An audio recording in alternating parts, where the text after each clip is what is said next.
Thôi thôi lộn. Đây dừng rồi hoa bên trên Đâu đâu bên trên đó chết cái máy lên xíu mà có hoa rồi. Chụp người. Rồi chụp nè, một.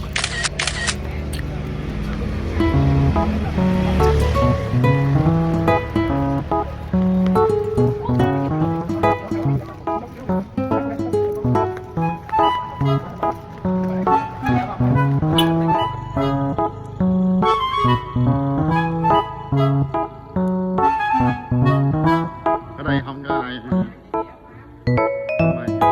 Chỗ đây.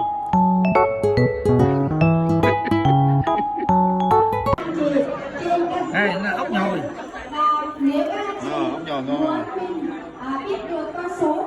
Ốc giò. Ông xem tóc dài không? Dạ đúng rồi. Hay em đứng nè, ông đứng nè. Anh biết không? Tại hôm qua lên Zalo á. Dạ.